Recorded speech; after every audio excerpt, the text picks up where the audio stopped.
What is up, GOAT World? It's me, your boy JDZ, and I'm back at you again with another GOAT format video. Just yesterday, we had PWCQ number 45 go down, and it was a blast, as they always often are. And we have 43 duelists in there, and another invitation was given out to the GOAT Format World Championship, which will be taking place next week. I just want to take a little bit of time to do a quick roll-up of the top 8 decks of that tournament and kind of talk about the metagame leading into the GOAT Format World Championship. But as always, go ahead and get on that like button and subscribe to the GOAT Format Dueling channel. We have now exceeded 8,000, and now we're on our way to 9,000. So come along with us on this journey as we hop on in to these GOAT Format Dueling decks. Coming on in at number 8, we had Michele Samino coming on in from Italy, playing the Panda Burn strategy in his own unique way. Panda Burn is up. It kind of had some resurgence here towards the end of this season, as it won the Italian tournament, and it also has made significant placements in some other tournaments as well, GGPs and otherwise. But playing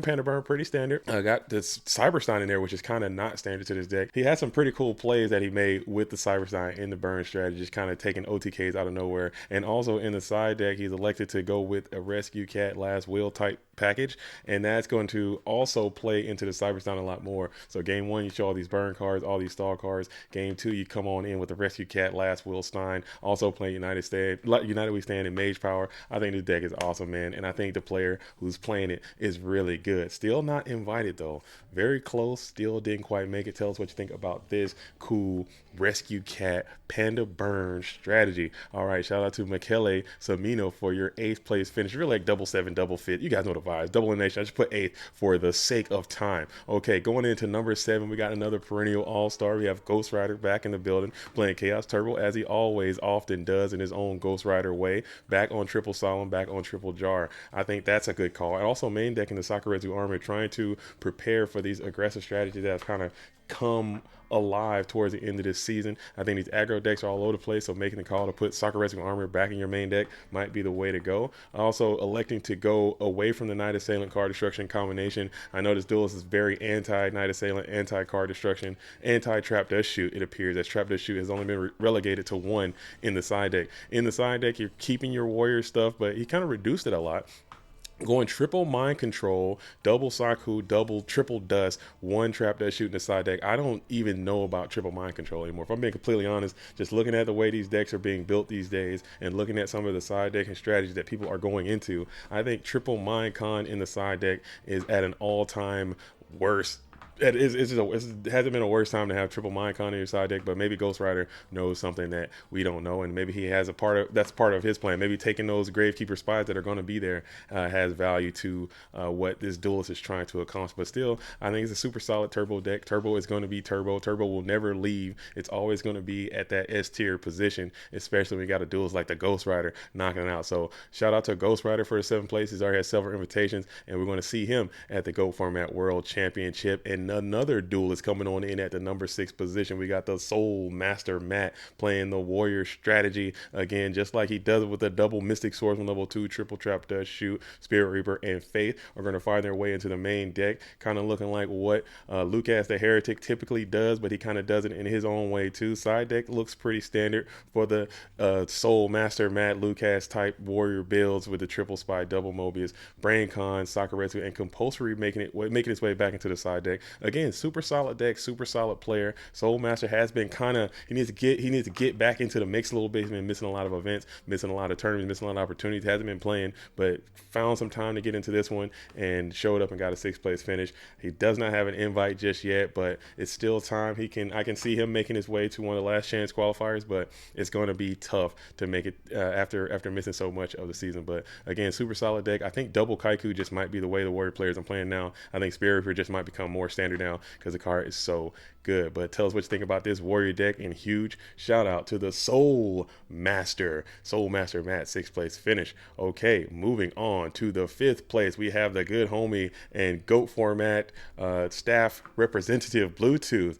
electing to hop on into this tournament and get some quality dubs playing the GOAT control strategy. This duelist has been absolutely putting in the work. Okay, if you've been around the community enough, you know this guy is always asking questions, always reaching out to people, always taking mentorship and guidance and trying to find out the best way to play this game, the most optimal. He's become a good friend of mine as we go to the same locals, and I've seen this duelist getting stronger and stronger and stronger as the season has gone on, and I know that only good things are coming this duelist way. Playing the GOAT control strategy, I know he has entered the tutelage of the duelist Splevin, and he's kind of taken some of Splevin's techniques and tactics and procedures and playing this really cool deck. GK Spy in GOAT control, I think that's something that was taboo for a while, but I think it's pretty good because you're able to play Zaborg, which is a fantastic card right now in this metagame. This stock is only increasing. You got the Abyss Soldier in there, you got the Morphing Jar in there, double Solemn, double Shoot. I don't hate this deck. I think it's extremely solid GOAT control deck. Main deck Mind Control, I think it's still good. Side deck Mind Control, I think it's not great. I don't know. Maybe I could be copium, but I think side deck Mind Control. I think main deck Mind Control is significantly better than side deck Mind Control these days. Looking into the side deck, you got some really cool text in there. You got the Cannon Soldier, you got the Assurer Priest, you got the Sakurazu Armor with another trap that shoots, so you can go up to 3, maybe going first and do the thing just like that. Swords of Villain Light as well. I love this deck. I think it's really solid. I think if you can figure out a way to use the Dark Magician of Chaos, a lot of people think, it's an 8-star monster. It's just a huge, massive mega brick, but the card has extreme impact, especially, if you can figure out a way to incorporate it into your strategy. Premature Burial, you got the Gravekeeper Spies, you got the Thousand Eye Stricken, Taken Suck, you got Creature Swap and all that stuff. I think the card is a super, super high impact card if you can utilize it correctly. And Bluetooth was able to do that, getting some quality dubs, moving on to a 5th place finish. Unfortunately, was not able to get that invitation, but still, I know this duelist is going to continue to work to get to where they want to be. All right, huge shout out to Bluetooth. Thanks for all the work you do for the community as well. Okay, going on to number 4, we got Herney Hog. Herney Hog still playing this what I call that regular bread and butter Chaos Turbo. You know what I'm saying? This is just that basic Betty Chaos Turbo in the building. This deck is solid as hell. It's a really good deck. A lot of people are in the lab right now doing everything they can to try to usurp this deck. This deck right here is extremely resilient. It's extremely consistent. It is the best deck as it is constructed right here. But you know what I'm saying, like I said, the time for it is kind of coming to an end as people are starting to figure this strategy out, figuring out how they side deck and figure out the best ways to counter what they're trying to do. So super solid deck. Herney Hall was playing very well too. He was on the stream a few times and actually was absolutely getting after. So the deck is good, but at a certain point, it's going to be on the players to be playing well. The cards are going to start being more immaterial as the player level is increasing. So huge shout out to Herney Hog. I don't think they have an invitation just yet as well, but a 4th place finish is also pretty cool. All right, shout out to you, Herney Hog, playing Chaos Turbo in the building. Okay, moving on. We got La Bounty in this duel. Oh my goodness, La Bounty dipped all the way into the spice bag for PWCQ 45 for no reason. Like he came with the spice for no reason. He did not have to do this to everybody, but he elected to dip all the way deep into the La Bounty spice pool and pull out this monstrosity. And I love it, man. I like it. La Bounty has always been a duelist that I think is on the forefront of innovation, forefront of pushing the warrior strategy to the next level. And I think he is going to continue to do that with a strategy like this. He's got the Swift Gaia, the Swift Gaia, the Dragon Knight, or whatever the hell his name is. You know what I'm talking about.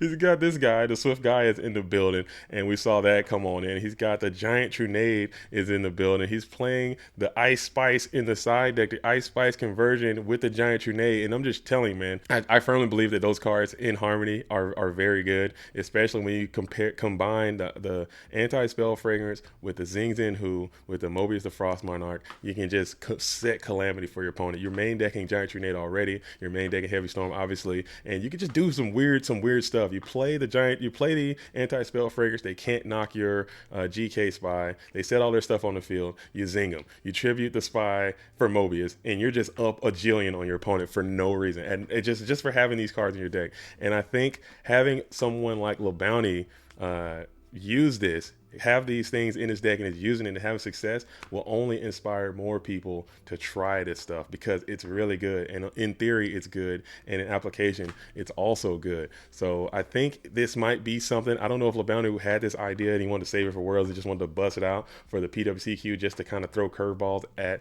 his adversaries. But I think it is really solid. So keeping the faith in there, LeBounty technique, dropping the Spirit Reaper, you know what I'm saying, for the Swift guy, I think it's pretty cool, man. So I like to see stuff like this. I am a fan. All right, huge shout out to LeBounty for your third place finish. I know you wanted to get that first place so you can get some more points for your Player of the Year, but unfortunately you fell just short. Coming on in at number two, we have the Royal Gatekeeper, the GOAT format Gatekeeper. Alvarado is back in the building with a second place finish, doing his duty to king and country to ensure that the GOAT format World Championship will be free of people who don't belong. He enters these events specifically to ensure that he's going to be able to beat people that don't have invites, and he takes great pride in that. And you know what? I'm not gonna hate. That's just if that's how you got to give it up. No free entry to the Go Format World Championship under Alvarado, apparently, as he is playing this aggressive deck. I think we're going to call it Chaos Aggro for now until we can find a better name for it. I think this is a pretty solid strategy. You got like half warriors, half flip control, half. This is not even really a flip warrior kind of thing. It's just, this is basically just a warrior deck. Okay, so this one right here, this is not this pile. This is literally just a warrior deck, but you just elected to go with double Minecon in the main deck. Your main deck and 3 copies of Gravekeeper Spy, and you're playing basically a very aggressive warrior strategy with double Zumbira in there. I know he's a huge fan of that card, and I think this deck is solid as hell too. Looking on into the side deck, you got the Warrior Returning Alive, and this card is so funny. During the stream, during commentary, this card came up in a conversation. I was like, why does no one play this card? It seems pretty good. Like, well, if you think about it, it has some good application. It's a high roll kind of thing, but I think the Warrior Returning Live is a pretty decent card, and you should probably give it a shot. And sure enough, Ant already had it in his deck and was giving it a shot, just testing it out before the Go Format World Championship. Maybe you can find some application for it. Like I said, having another Exile Force from your graveyard, from your deck with Rhoda, from your hand if you draw it, it's always going to have some value, I think, in this format. And just having a second use of Blacklisted Soldier sometime, a second Zumbira at 21, another Blade Knight coming on in from your graveyard, I think can be pretty interesting. So maybe you could try it out. I have to talk to Ant to see how it performed for him and some of the notes he had from that card. Maybe he can share that with you guys to maybe save you some time in your testing, in your dueling time. But I think it's a really good card. But Alvarado, shout out to you, man, and thank you for doing the work and keeping the GOAT Format World Championship high level, I suppose, doing your duty as the gatekeeper.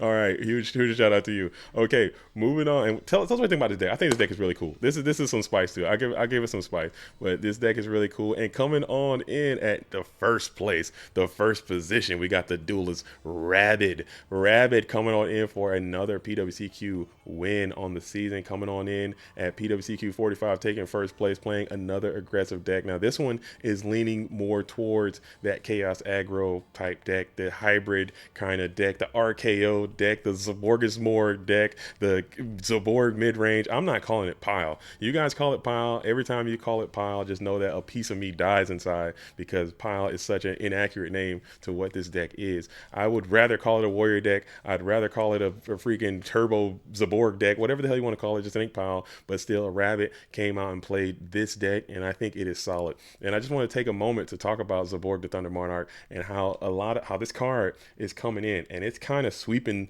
the meta by storm. People are really realizing how good this card is, especially in harmony with Gravekeeper Spy, because you look at all these decks, everyone except for the burn player is playing Gravekeeper Spy. Every deck, the Go Control decks, the Warrior decks, the Turbo decks, everybody's playing it. GK Spy is absolutely everywhere, and no one seems to be able to figure it out. But when you take GK Spy and you pair it with Zaborg the Thunder Monarch, powerful things happen. So I think people are realizing that, and they're starting to experiment with Zaborg. They're starting to experiment with Jar of Greeds and Solemn Judgment ratios and all this kind of stuff, and Trap Does Shoot ratios, and it's changing the game a little bit. So decks like this, I think, have a great spot, and they're going to be the future.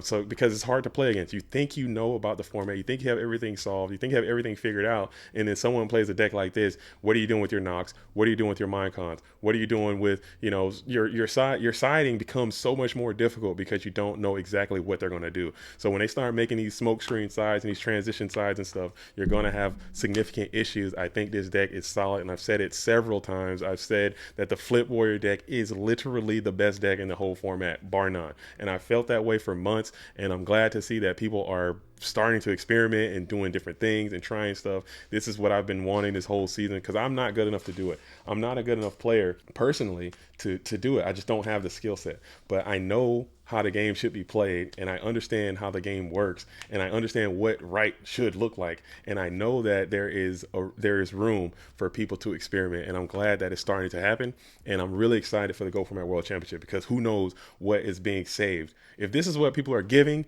who knows what they're saving, and I can only imagine that they're going to release that stuff when the Go Format World Championship takes place on October 21st and 22nd, so I'm extremely excited. But back to Rabbit, I think Rabbit's an incredible duelist, incredible deck builder, incredible teammate, and I'm looking forward to seeing what he can do with his 2 invites on the Go Format World Championship. But as always, I think this event was phenomenal. I think the meta is starting to revolve. I think aggro decks are kind of moving up in a major way. I think Zaborg stock is going through the roof. I think mind control stock is starting to decrease. I think Trap Does Shoot is still mega up, and I think that the Go Format World Championship is going to be won by someone who has a deck that is going to be something you've never seen in Go Format. I really feel that way.